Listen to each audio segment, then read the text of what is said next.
Chers amis, bonjour et joie nouvelle se retrouver sur les ondes de la 100.3. Nous sommes le vendredi 21 janvier 2022, il est 17 heures et nous continuons avec notre réflexion qu'on a commencé déjà depuis quelques jours. D'abord sur les faux prophètes à partir de Luc chapitre 7 ou 6, je ne sais plus. Et ensuite, on a eu donc tous ces passages donc, sur les faux prophètes qu'on a voulu un petit peu discerner pour essayer d'avoir une lumière suffisamment claire pour savoir qui est faux prophète et qui est bon prophète. Et ensuite, on a fait une petite réflexion pour montrer pourquoi nous, en tant que catholiques, nous devons aussi être capables de défendre notre foi et n'ayons pas peur de poser des vraies questions aux gens qui ne sont pas catholiques. Et il y a certaines questions auxquelles ces gens-là ne pourront jamais répondre. Parce que, je vous rappelle, un chrétien intelligent, j'ai ajouté intelligent, non, est forcément et obligatoirement catholique. C'est pas une question de race, c'est pas une question de peau, c'est pas une question de volonté, c'est pas une question de beauté du pasteur, c'est pas une question de chant dans une église, c'est une question de vérité. Et donc, du côté de la vérité, il n'y a pas 36 000 vérités. Et donc, on ne peut pas penser que Jésus-Christ, en venant sur terre, a transmis 40 000 vérités différentes. Il y a une seule vérité qui vient du Christ. Et c'est cette vérité qui vient du Christ que nous devons tous chercher, qui est la parole de Dieu. Alors, on a déjà vu depuis quelques jours, j'ai envie de dire, tous ces passages.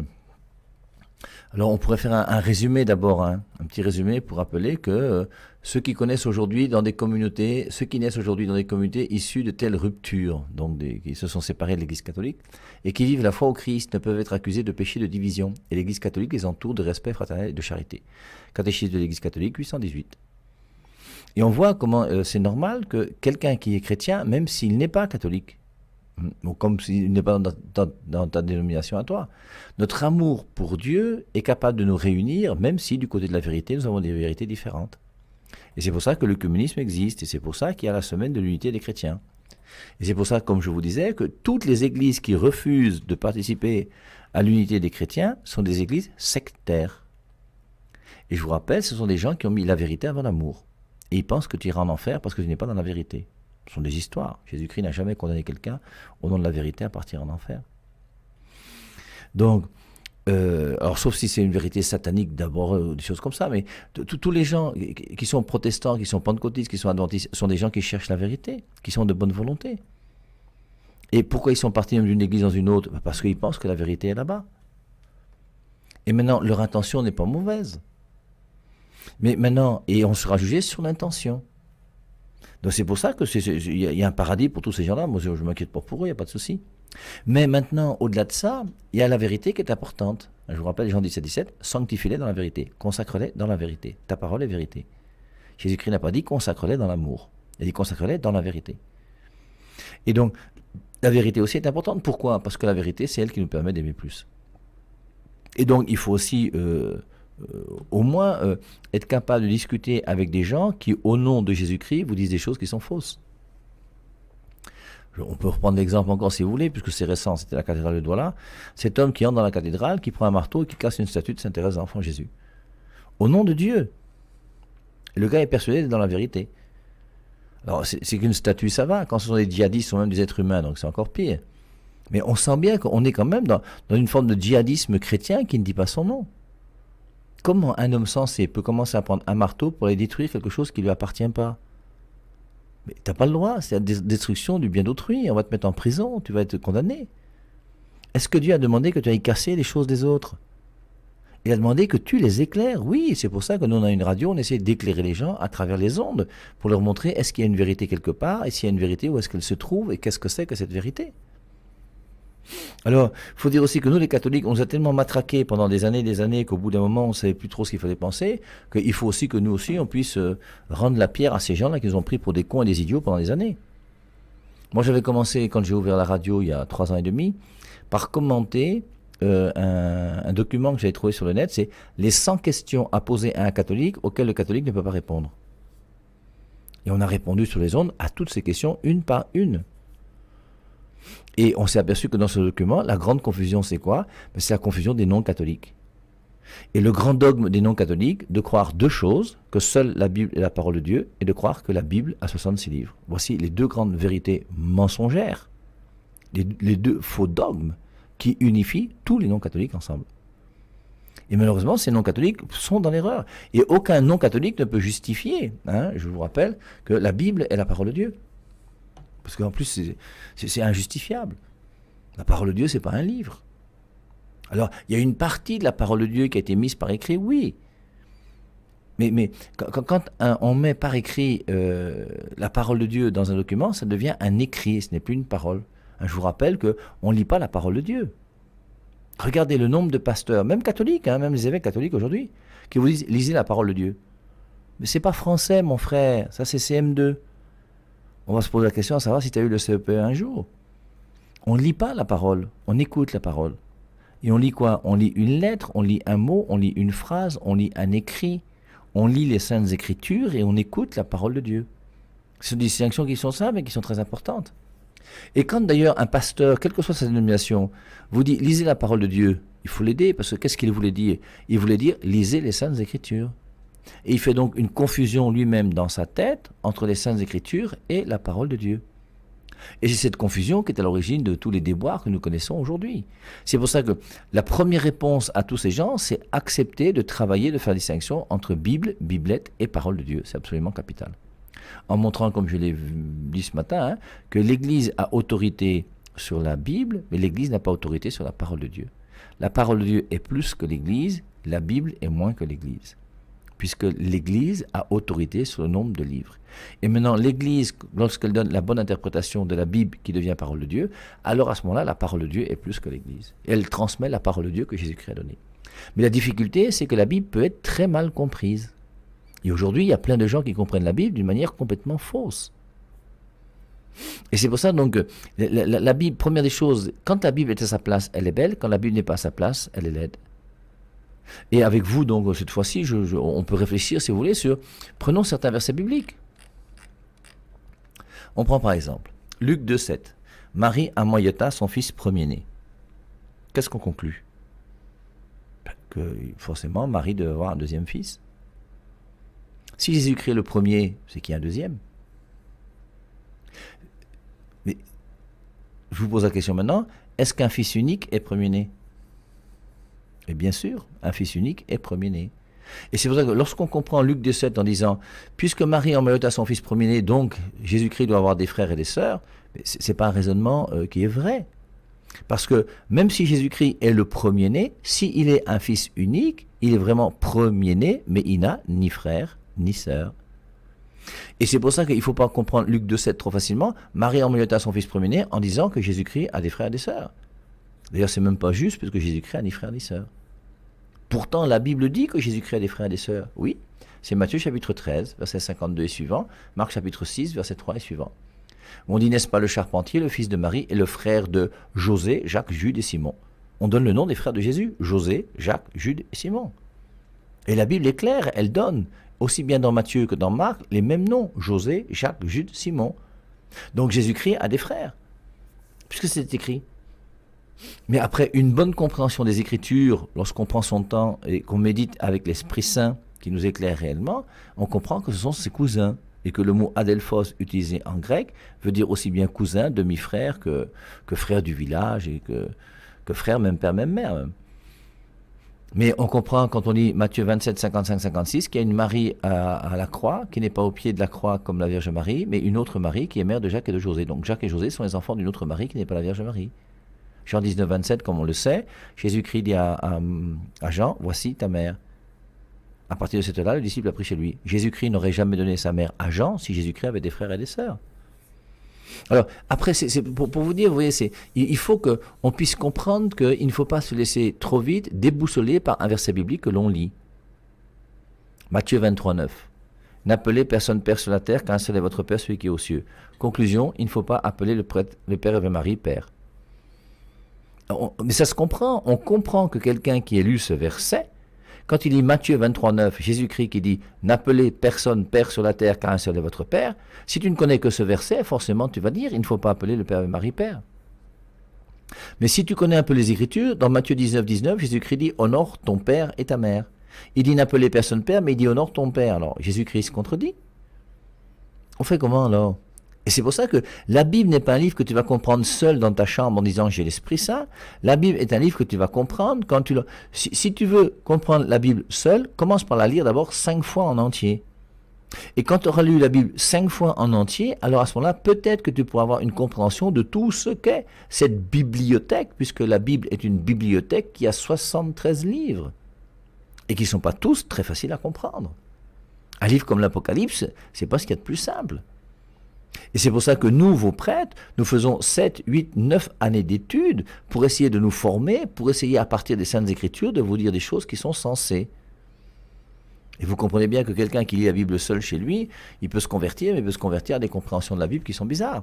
D'ailleurs, il y a ce verset très important de 2 Pierre 3,16 qui dit, dans les écrits de Paul, je vous rappelle, il y en a 13, dans les écrits de Paul, il se trouve des passages difficiles à comprendre, dont les personnes ignorantes, les Mbutuku, dont les personnes ignorantes et mal affermies tordent le sens, comme elles le font du reste des Écritures pour leur propre perdition. Et il y a des gens qui tordent le sens des Écritures pour leur propre perdition. Et au nom d'un verset biblique, je peux dire des choses qui sont contraires à l'enseignement de Jésus-Christ.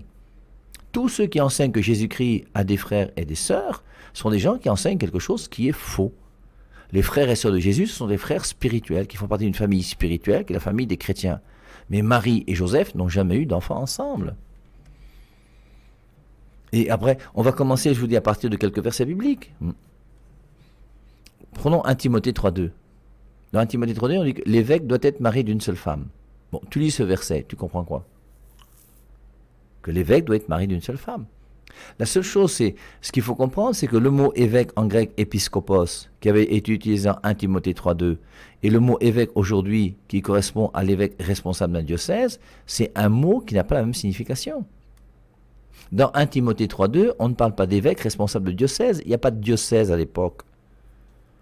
Comme dans la Bible, quand on parle des Écritures, à chaque fois qu'on parle des Écritures, on ne parle jamais de la Bible. Le mot écriture dans la Bible ne désigne jamais la Bible. Si vous croyez ça, c'est qu'on vous a trompé. Prenez du recul et réfléchissez, essayez de comprendre. Si vous voulez, même lisons Romains chapitre 1, le verset 1. Et dans Romains chapitre 1, verset 1, ce qui est intéressant, c'est qu'on parle à la fois de l'Évangile et des Saintes Écritures. Je vous lis. Paul, serviteur du Christ, Jésus, appelé à être apôtre, mis à part pour l'Évangile de Dieu. Cet évangile, Dieu l'avait promis auparavant par ses prophètes dans les Saintes Écritures. On a le mot évangile là. Le mot évangile, c'est quoi? C'est la bonne nouvelle de Jésus-Christ. Cette bonne nouvelle de Jésus-Christ avait été annoncée, elle avait été promise dans les Saintes Écritures. Or, l'évangile aujourd'hui fait partie des Saintes Écritures. Or, Romains montre bien que dans les Écritures de l'Ancien Testament, on annonçait déjà l'évangile qui devait venir. Et c'est pour ça que les Saintes Écritures dans Romains chapitre 1, là, versets 1 et 2, ne correspondent absolument pas à ce que nous appelons la Bible aujourd'hui. C'est pour ça que le mot Bible désignant la Bible qui a 73 livres n'existe pas dans les Saintes Écritures.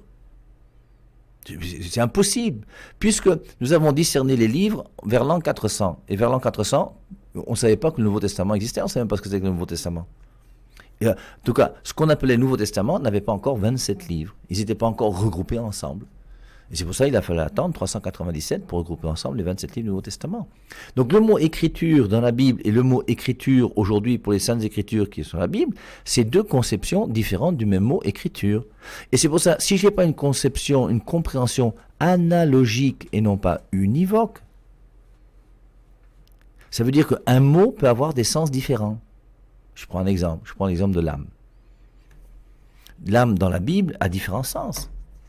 Et si tu penses que l'âme n'a qu'un seul sens, tu vas arriver à des hérésies graves. Je vous lis d'abord.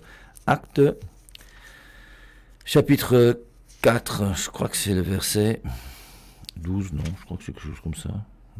Non, c'était... Je ne sais plus où c'est. Voilà. La multitude, c'est Acte 4, 32. La multitude de ceux qui avaient cru n'était qu'un cœur et qu'une âme. L'âme, c'est pas... La multitude n'a pas une âme. L'âme, c'est le principe de vie d'un vivant. C'est pas une multitude. Et là, le mot âme a un sens à travers lequel l'âme, c'est pour montrer l'unité de ces gens qui sont là. L'âme dans le corps humain, c'est la vie spirituelle. Et l'âme désigne aussi même la personne. On dit que dans cette ville, il y a 30 000 âmes pour dire qu'il y a 30 000 habitants. Et il faut être capable de bien comprendre ces différentes significations du mot âme pour savoir que dans le texte dont je parle, que veut dire le mot âme. Sinon, on va arriver comme le témoin de Jéhovah, Ézéchiel 18, l'âme qui pêche mourra. Conclusion, l'âme meurt. Mais non, l'âme ne peut pas mourir, elle est spirituelle. Et c'est pour ça que l'âme qui pêche mourra, c'est-à-dire la personne qui pêche mourra, pas l'âme. L'âme ne meurt pas, l'âme c'est quelque chose de spirituel. Et l'âme en plus, lorsqu'elle reçoit la grâce de Dieu, elle reçoit la vie divine, et recevant la vie divine, elle ne peut plus mourir, puisque les morts ne sont pas morts. Alors, oui, en prenant des versets bibliques comme ça, les uns après les autres, on peut arriver à des confusions terribles. Et je vais commencer donc, Luc 2,7, Marie emmanuela son fils premier-né, donc Marie ne peut pas avoir un fils unique. Je trouve ses frères, et puis je commence à faire une petite théologie en montrant la famille, Joseph, Marie, qui ont des petits-enfants et tout le reste. Là. Je prends un autre passage, c'est Matthieu chapitre 5, verset 29. Si ton œil droit est pour toi une occasion de péché, arrache-le. Personnellement, je ne connais aucune personne qui a arraché son œil à cause de ce verset. Moi, mon œil droit a déjà péché, plus d'une fois même. Et toi, ton œil droit n'a jamais péché? C'est Matthieu 5, 29, que si ton œil droit est pour toi une occasion de péché, arrache-le et jette-le loin de toi. Heureusement que personne ne comprend ce verset biblique d'une manière fondamentaliste. Mais par contre, Matthieu 23, 9, on le comprend d'une manière fondamentaliste. N'appelez personne père. Conclusion, il faut appeler personne père. Il faut supprimer le mot père du dictionnaire. C'est complètement fondamentaliste. Si à partir de Matthieu 23, 9, tu dis n'appelez personne père sur la terre, donc je ne peux pas appeler un prêtre père, si ton œil droit te conduit au péché, arrache-le. Je vous rappelle, n'arrachez jamais votre œil. Dans l'église, on n'a pas le droit de se mutiler. La mutilation est interdite. Le corps qui m'a été donné par Dieu et je dois garder tous les membres que Dieu m'a donnés. Et c'est même curieux, dans Matthieu 5, 29, on vous dit, si ton œil droit est pour toi une occasion de péché, pas l'œil gauche. Alors ça veut dire qu'on a le droit de pécher avec l'œil gauche, mais pas avec l'œil droit. Donc si je ferme l'œil droit et que je regarde des choses sales, il n'y a pas péché. Si je ferme l'œil gauche et que je regarde avec l'œil droit, il y a péché, il faut que je l'arrache. Forcément, c'est pas comme ça qu'il faut comprendre. Et c'est pour ça que les Saintes Écritures, si je veux les comprendre d'une manière fondamentale, forcément, je vais arriver à des compréhensions complètement bizarres des Saintes Écritures. Et je vais commencer à croire qu'il faut que l'évêque se marie. Alors que l'évêque, dans 1 Timothée 3,2, c'est le catéchiste. Le catéchiste de la communauté doit être monogame et non pas polygame. Prenons un autre exemple encore. Exode chapitre 20, verset 4. Il faut toujours revenir sur ça, parce que on a quand même des frères qui sont bornés et qui sont bêtes. On va faire comment? Alors peut-être on dit que quand on enseigne un mensonge 10 000 fois, il devient une vérité. Alors peut-être qu'en enseignant une vérité aussi 10 000 fois, il peut devenir une vérité pour certaines personnes. Il n'y a pas d'adoration de la Vierge Marie chez nous les catholiques. Mais le grand verset de tout le monde, c'est Exode chapitre 20, verset 4. Tu ne te feras pas d'image taillée. Et comme Dieu a dit, tu ne te feras pas d'image taillée, on dit que les images sont interdites. Mais est-ce que c'est intelligent? Est-ce que c'est ça qui est écrit? Puisque le même Dieu va faire les chérubins un peu plus loin, puis le serpent d'airain et tout le reste. Et que nous sommes créés à l'image de Dieu et que Jésus-Christ est l'image du Dieu invisible. Donc Dieu n'a pas interdit les images puisque Jésus-Christ est l'image du Dieu invisible. Dieu n'a pas interdit les images parce que moi-même je suis créé à l'image de Dieu. Donc comment vous pouvez, à partir d'un verset, contredire tout le reste et commencer à croire que vous êtes des génies très intelligents qui avaient compris les Saintes Écritures? Exode chapitre 20, verset 4. Tu ne te feras pas d'image taillée, sculptée, représentant les choses du ciel, de la terre et de la mer. Il ajoute, tu ne te prosterneras point devant elles. Tu ne te prosterneras point devant ces images pour les adorer. Et si tu as une image que tu adores, cette image que tu adores devient une idole. Et une idole doit être détruite. Et tous les chrétiens savent que nous devons détruire les idoles. Ça, c'est clair. Et dans l'Église catholique, même si je me prosterne devant une statue de Sainte Thérèse ou de la Vierge Marie, ce n'est pas de l'adoration. Je vous rappelle Matthieu 4, 10, pour ceux qui connaissent un peu la Bible, troisième tentation du Christ au désert, il a dit, Satan dit à Jésus-Christ, je te donnerai tous ces royaumes si tu te prosternes et m'adores. Et Satan fait bien la distinction entre prosterner et adorer. Vous avez même dans le premier livre des rois, Bersabée qui va se prosterner devant son mari, et ensuite devant son fils. Son fils c'est Salomon, et son mari c'est David. Et lorsque Salomon va succéder à David, bien Bersabée va aller voir le roi David dans sa chambre avec le prophète qui est là. Ils vont se prosterner devant lui. Et ensuite, elle va se prosterner devant Salomon et Salomon va même se prosterner aussi devant sa mère. Et se prosterner ne veut pas dire adorer, que les choses soient claires. C'est deux mots différents. Il y en a un qui commence par P, l'autre qui commence par A.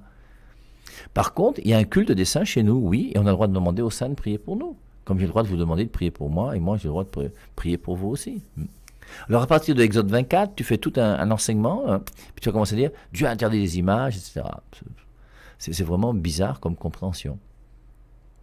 1 Timothée 2,5, il y a un seul médiateur entre Dieu et les hommes. Conclusion, Marie ne peut pas être médiatrice. Enfin, tout dépend de ce qu'est la médiation. Le nombre de médiateurs sur la Terre, c'est colossal. Il y a des milliards de médiateurs sur la Terre. Un père et une mère sont médiateurs dans l'éducation des enfants. Un père et une mère sont même médiateurs dans la venue au monde d'un enfant. Un professeur est médiateur dans la connaissance qu'il donne à ses élèves. Un docteur est médiateur dans la santé qu'il donne à ses patients qui sont malades. Père et Marie est médiateur entre ceux qui m'écoutent et Dieu. Ton pasteur et ton curé est médiateur entre Dieu et toi. Le sacrement que tu reçois est médiateur entre Dieu et toi. La Bible que tu lis est médiatrice entre Dieu et toi. Et Jésus-Christ lui-même a instauré les médiateurs. Quand il dit aux apôtres, Luc 16, « Celui qui vous écoute m'écoute », c'est qu'il a voulu que tu reçoives la parole de Dieu par ces médiateurs qui sont les apôtres. Et les apôtres transmettent ces paroles. Il n'y a pas un seul médiateur entre Dieu et les hommes. C'est pour ça qu'il faut bien comprendre les Saintes Écritures, sinon après on va dire n'importe quoi. Et quand tu lis 1 Timothée 2,5 qui est bien écrit, il y a un seul médiateur entre Dieu et les hommes, il faut ajouter le verset 6, qui a donné sa vie en rançon pour la multitude. Et le seul médiateur qui a donné sa vie et qui est mort pour toi, c'est Jésus.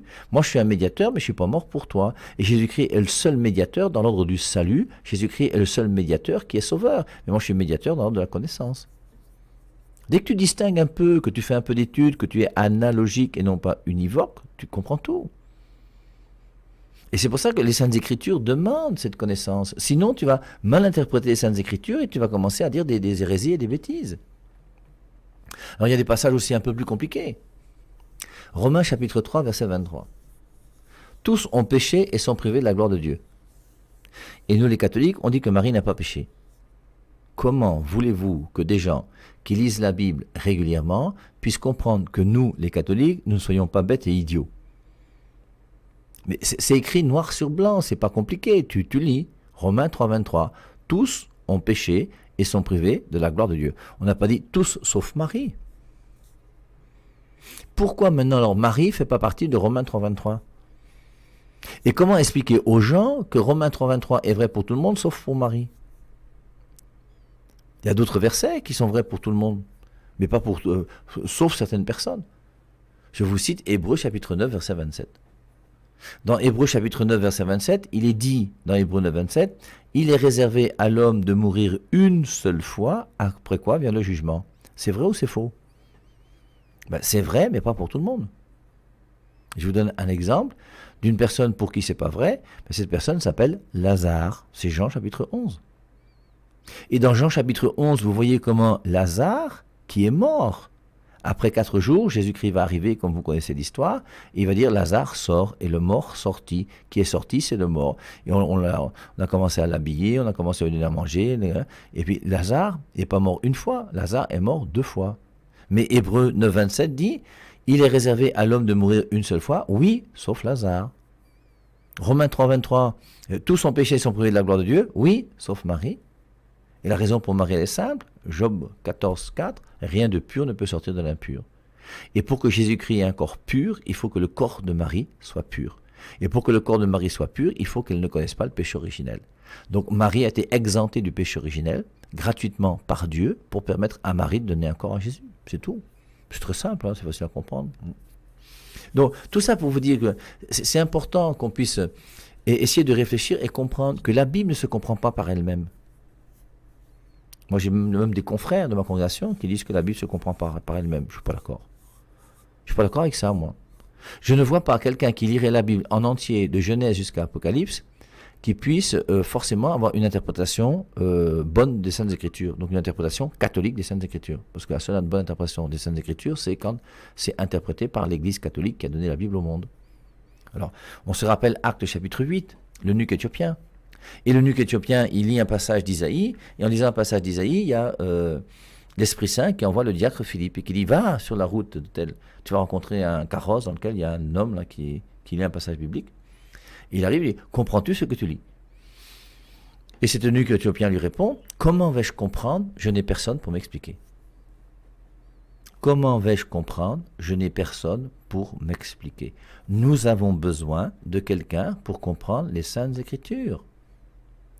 Ne crois pas trop vite que toi, en lisant la Bible, tu as compris d'une manière géniale ce que sont les Saintes Écritures. Et pour avoir une bonne compréhension des Saintes Écritures, c'est très simple. Il y a une seule chose à faire. C'est revenir à l'Église catholique qui a discerné les vrais livres des faux livres et qui a donné la Bible au monde. Sans l'Église catholique, il n'y a pas de Bible sur la terre. Et c'est pour ça que maintenant, l'Église a autorité sur la Bible et l'Église nous donne la bonne compréhension des Saintes Écritures. Quelqu'un qui lirait la Bible seul et qui lit tout le problème des frères et sœurs de Jésus, est-ce qu'il va réussir à comprendre que ses frères sont ses cousins? C'est pas évident. C'est pas évident du tout.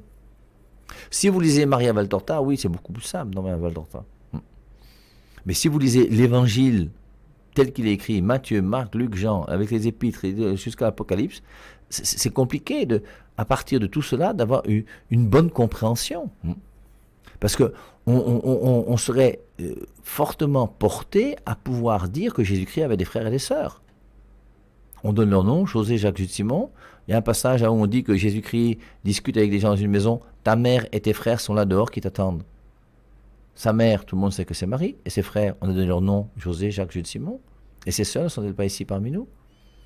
Et c'est pour ça donc je vais avoir une compréhension superficielle des Saintes Écritures qui va me faire comprendre les Saintes Écritures d'une manière fausse. Et comprenant les Saintes Écritures d'une manière fausse, j'aurai une interprétation fausse de la Bible. Et une fausse interprétation de la Bible donne une fausse doctrine.